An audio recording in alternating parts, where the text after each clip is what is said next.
Hello दोस्तों, online learning platform में आपका स्वागत है और स्वागत है हमारे इस चैनल में। दोस्तों हम लोग जो एनसीईआरटी की जो एग्जाम्पलर क्वेश्चन देख रहे थे दोस्तों, जी हाँ, एग्जाम्पलर के क्वेश्चन देख रहे थे। तो हम लोग दोस्तों कक्षा जो है वो दोस्तों क्लास 8th के क्वेश्चन देख रहे थे। 8th के हम लोग, ये हमारा 2 चैप्टर हो चुका है दोस्तों, ये हमारा तीसरा है, मतलब 2 पार्ट हो चुके हैं और ये तीसरा पार्ट है। और हम लोग एक ही पार्ट में जो है वो 3 चैप्टर कर रहे हैं। तो चलिए स्टार्ट करते हैं आज 7वां चैप्टर से। 7, 8, 9 और ये तीनों चैप्टर हम लोग आज देखेंगे। तो 7वां चैप्टर चलिए स्टार्ट करते हैं। और 7वां चैप्टर जो है वो पौधे एवं जंतुओं का संरक्षण है। तो चलिए इसका पहला क्वेश्चन देखते हैं। तो पहला क्वेश्चन है दोस्तों, जैसा कि यहाँ दिया हुआ है पहला क्वेश्चन, जंगली भैंसा एक संकटापन्न स्पीसीज है क्योंकि, तो इसकी संख्या घट रही है इसलिए एक संकटापन्न स्पीसीज है। नेक्स्ट क्वेश्चन, क्वेश्चन नंबर 2, मरुस्थलीकरण के कारण निम्नलिखित में से कौन सा परिवर्तन हो सकता है। तो उपजाऊ जमीन का मरुस्थल में बदल जाना, यह जो है वो परिवर्तन हो सकता है। नेक्स्ट क्वेश्चन, जैवमंडल निचय के बारे में निम्नलिखित कथनों में से कौन सा सही है। तो जैवमंडल निचय के बारे में दोस्तों कौन सा सही है, तो यह जैव विविधता और उस क्षेत्र की संस्कृति दोनों के ही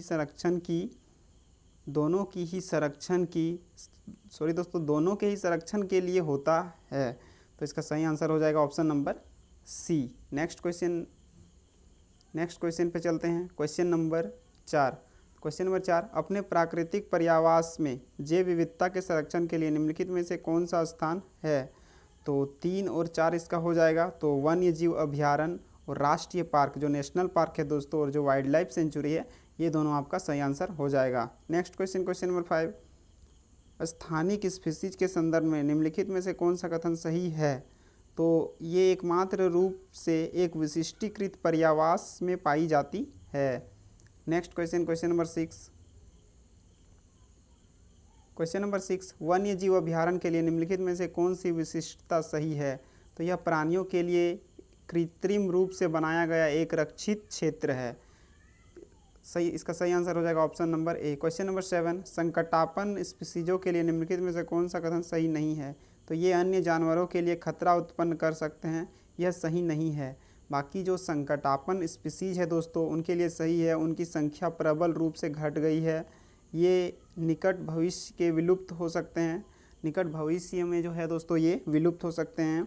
और डी, जो इनके प्राकृतिक पर्यावासों को रक्षित करने की आवश्यकता है। तो यह जो है, ये तीनों जो है दोस्तों वो सही है। इसका सही आंसर हो जाएगा ऑप्शन नंबर सी, ये अन्य जानवरों के लिए खतरा उत्पन्न कर सकते हैं। नेक्स्ट क्वेश्चन है क्वेश्चन नंबर 8 है, किसी जंगल में काले हिरन, हाथी, अजगर और सुनहरी बिल्ली मिलकर किसका निरूपण करते हैं। तो प्राणी जात जो है दोस्तों, ऑप्शन नंबर ए इसका सही आंसर हो जाएगा, प्राणी जात का निर्माण करते हैं, निरूपण। Next question, question number 9, red data book में निम्नलिखित में से किस का रिकॉर्ड रखा जाता है।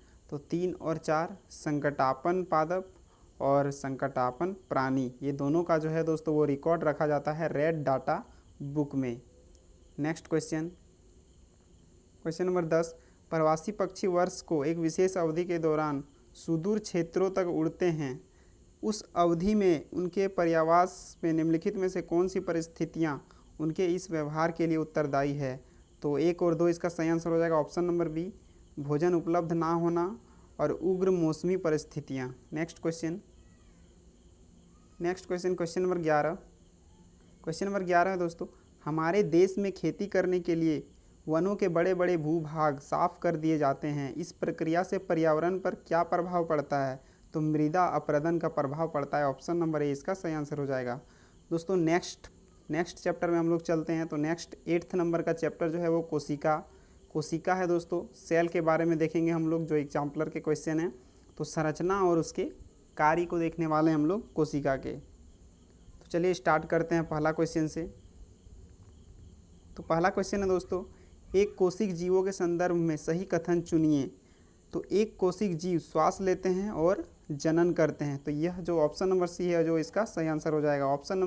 क्वेश्चन नंबर 2, अधिकांश कोशिकाओं को लेंस की सहायता के बिना नहीं देखा जा सकता क्योंकि कोशिकाएं सूक्ष्मदर्शी होती हैं, ऑप्शन नंबर बी इसका सही आंसर हो जाएगा।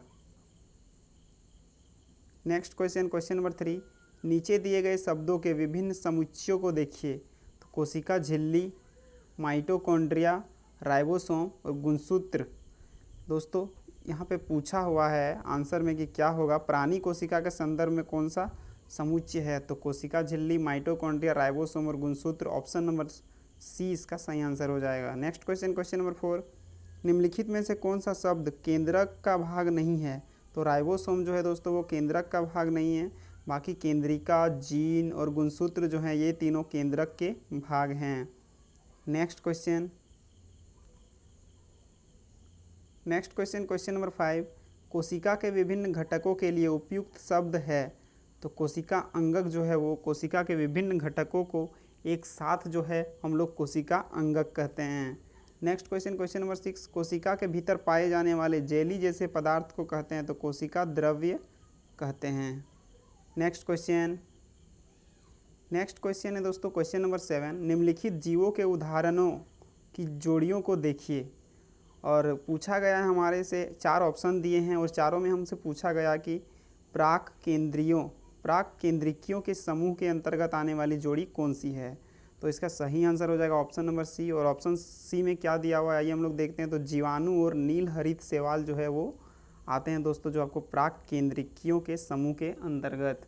नेक्स्ट क्वेश्चन, क्वेश्चन नंबर 8, नीचे दिए गए शब्दों को देखिए और उस जोड़ी को चुनिए जो लक्षणों की वंशागति से संबंधित है। तो ऑप्शन डी इसका सही आंसर हो जाएगा। गुणसूत्र और जीन जो है वो दोनों वंशागति से संबंधित है। नेक्स्ट क्वेश्चन, क्वेश्चन नंबर 9, सही कथन चुनिए। तो जीन गुणसूत्रों पर स्थित होते हैं, यह आपका सही आंसर हो जाएगा ऑप्शन नंबर, तो नहीं दोस्तों इसके कुछ क्वेश्चन हमसे पूछे गए थे तो इसका सही आंसर था option A. Next question, question number 10, question number 10 है पत्तियों का हरा रंग किस वर्णक की मौजूदगी के कारण होता है। तो पर्णहरित इसका सही आंसर हो जाएगा। नेक्स्ट क्वेश्चन, कोशिकाओं की लंबाई चौड़ाई आकार को व्यक्त करने के लिए मापने की यूनिट क्या होता है। तो माइक्रोमीटर इसका सही आंसर हो जाएगा। नेक्स्ट क्वेश्चन, क्वेश्चन नंबर 12, कोशिका झिल्ली का सबसे महत्वपूर्ण कार्य है कि वह कोशिकाओं में प्रवेश करने वाले एवं बाहर जाने वाले पदार्थों का नियंत्रण करती है। ऑप्शन नंबर ए इसका सही आंसर हो जाएगा। क्वेश्चन नंबर 13, दुर्घटनावश पहेली का हाथ लो पर छू गया और तुरंत ही उसने अपना हाथ खींच लिया, उसे ताप का अनुभव हुआ। इस क्रिया के लिए कौन सी कोशिकाओं में अभिक्रिया हुई। तो तंत्रिका कोशिका में यह अभिक्रिया हुई। नेक्स्ट क्वेश्चन, क्वेश्चन नंबर 14, नीचे सूचीबद्ध किए गए कोशिका के भागों में से उस भाग का नाम बताइए जो पादप कोशिका, प्राणी कोशिका एवं जीवाणु कोशिका तीनों में पाया जाता है। तो कोशिका झिल्ली जो है दोस्तों वो तीनों में पाया जाता है, पादप कोशिका, प्राणी कोशिका और जीवाणु कोशिका में। Next question, question number 15, question number 15 है केंद्रक के भीतर धागे जैसी संरचनाएं होती है। तो यह गुणसूत्र की होती है। नेक्स्ट क्वेश्चन, उस कथन को पहचानिए जो कोशिकाओं के बारे में सही है। तो एक कोशिक जीव की एकल कोशिका सभी कार्य कर सकती है, यह ऑप्शन नंबर सी इसका सही आंसर हो जाएगा। नेक्स्ट क्वेश्चन, निम्नलिखित में से कौन कोशिका नहीं है। तो विषाणु जो है वो कोशिका नहीं है। बाकी दोस्तों आपका रेड ब्लड सेल जिसे हम लोग लाल रुधिर कोशिका कणिका कहते हैं, और जीवाणु और शुक्राणु ये तीनों जो हैं दोस्तों ये कोशिका हैं। नेक्स्ट क्वेश्चन, क्वेश्चन नंबर 18, निम्नलिखित में से कौन सा ऐसा लक्षण है जो तुम्हें पादप कोशिका को प्राणी कोशिका से अलग करके पहचानने में मदद करता है। तो कोशिका भित्ति इसका सही आंसर हो जाएगा। नेक्स्ट क्वेश्चन, पहेली ने सूक्ष्मदर्शी की सहायता से एक ऐसी कोशिका को देखा जिसमें स्पष्ट कोशिका भित्ति तो थी किंतु स्पष्ट केंद्रक नहीं था, उसने कौन सी कोशिका देखी। तो जीवाणु कोशिका को यह कहा जाता है, जीवाणु कोशिका दोस्तों जिसका स्पष्ट कोशिका भित्ति तो थी किंतु स्पष्ट केंद्रक नहीं था। नेक्स्ट क्वेश्चन, कपोल कोशिकाओं में नहीं होता है। तो क्या नहीं होता है। तो लवक नहीं होता है। नेक्स्ट क्वेश्चन, क्वेश्चन नंबर 21, सही कथन चुनिए। तो प्रोकैरियोट्स में केंद्रक नहीं होता, यह सही है, ऑप्शन नंबर डी इसका सही आंसर हो जाएगा। Next question, question number 22, eukaryotes के संदर्भ में निम्नलिखित कथनों में से कौन से कथन सही हैं। तो 2 और 3 इसका सही हो जाएगा, जैसा कि 2 में दिया हुआ है 2 और 3। इनमें एक सुव्यवस्थित केंद्रक होता है, इनमें एक केंद्रक झिल्ली होती है। यूकेरियोटिक्स की बात हो रही है दोस्तों यहाँ पे। नेक्स्ट क्वेश्चन,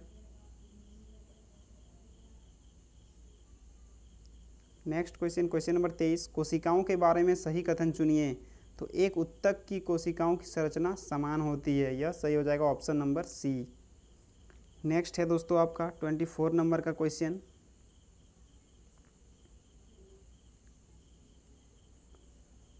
तो आइए देखते हैं 24। नीचे दी गई तालिका में कुछ शब्द दिए गए हैं और साथ ही 4 रिक्त स्थान ABCD दिए गए हैं। आपको दोस्तों इन जो रिक्त स्थान है ABCD, नीचे दिए विकल्पों में से शब्दों के सही समुच्चय चुनिए। तो ABCD रिक्त स्थान को आपको भरना है। तो चलिए हम लोग देखते हैं। कोशिका का दिया हुआ यहाँ लक्षण और भाग दिया है और यहाँ कार्य दिया है। तो अमीबा का लक्षण क्या होगा दोस्तों? तो ए जो हो जाएगा वो पादाब, यहाँ पे पादाब हो जाएगा, जैसा कि यहाँ ऑप्शन बी इसका सही आंसर है। और कार्य इसका गति हो जाएगा। पादप कोशिका का लक्षण लवक है और बी नंबर जो है प्रकाश संश्लेषण का यह कार्य करता है। सी में दोस्तों जैसा कि यहाँ पेशी कोशिका ये तर्कुरूपी होता है और संकुचन कार्य करती है। तंत्रिका कोशिका तो यहाँ शाखित लक्षण होता है और उद्दीपन और अनुक्रिया है। तो चलिए नेक्स्ट क्वेश्चन पे चलते हैं। दोस्तों ये कोशिका के थे क्लास। कोशिका कार्य जो है, इनके जितने भी कार्य और संरचना थी दोस्तों कोशिका की, इनसे हमारे 24 और दोस्तों क्वेश्चन थे। तो चलिए अब हम लोग नेक्स्ट चैप्टर में चलते हैं। ये चैप्टर नंबर 9, प्राणियों में जनन। तो चलिए स्टार्ट करते हैं इसके पहला क्वेश्चन से। तो पहला क्वेश्चन है, जनन प्रक्रिया संबंधी शब्दों के कुछ सेट नीचे दिए गए हैं, गलत समुच्चय वाले सेट को चुनिए। तो शुक्राणु, अंडवाहिनी, अंडा और गर्भाशय इसका सही आंसर हो जाएगा। नेक्स्ट क्वेश्चन नंबर 2, मानवों में निषेचित अंडे का परिवर्धन कहाँ होता है? तो गर्भाशय में यह होता है। नेक्स्ट क्वेश्चन नंबर 3, नीचे दी गई जंतुओं की सूची में मुर्गी बेमेल जंतु है, इसका कारण चुनिए। तो यह अंडप्रंजक होता है। ऑप्शन नंबर बी इसका सही आंसर हो जाएगा। जैसा कि दोस्तों यहाँ पे मानव, गाय, कुत्ता, मुर्गी दिया गया है, तो जो बेमेल जंतु है तो इसका कारण चुनिए। तो यह अंडप्रंजक है। ये जो है दोस्तों ये चारों ये अंडप्रंजक है। Next question number 4। Question number 4 है, जिन प्राणियों में बाह्य निषेचन होता है उनमें बड़ी संख्या में युग्मक उत्पन्न होते हैं, निम्नलिखित में से उपयुक्त कारण चुनिए। तो निषेचन के बेहतर अवसर होते हैं। ऑप्शन नंबर सी इसका सही आंसर हो जाएगा। क्वेश्चन नंबर 5, मुकुलन द्वारा जनन होता है। तो हाइड्रा में जो है दोस्तों वो मुकुलन द्वारा जनन होता है। नेक्स्ट क्वेश्चन है क्वेश्चन नंबर 6, मानवों में जनन के बारे में निम्नलिखित में से कौन सा कथन सही है? तो इसका सही आंसर हो जाएगा ऑप्शन नंबर डी, निषेचन स्त्री के भीतर होता है। यह जो है दोस्तों वह सही है। नेक्स्ट क्वेश्चन नंबर 7, मानवों में निषेचन के पश्चात जो संरचना गर्भाशय की भित्ति में अतः स्थापित होती है वह है, तो यह भ्रूण है। ऑप्शन नंबर बी इसका सही आंसर हो जाएगा। नेक्स्ट क्वेश्चन नंबर 8, जलीय जंतु जिनमें निषेचन पानी में होता है कहलाते हैं। तो अंडप्रंजक जिनमें निषेचन आंतरिक होता है। ऑप्शन नंबर डी इसका सही आंसर हो जाएगा। क्वेश्चन नंबर 9, निषेचन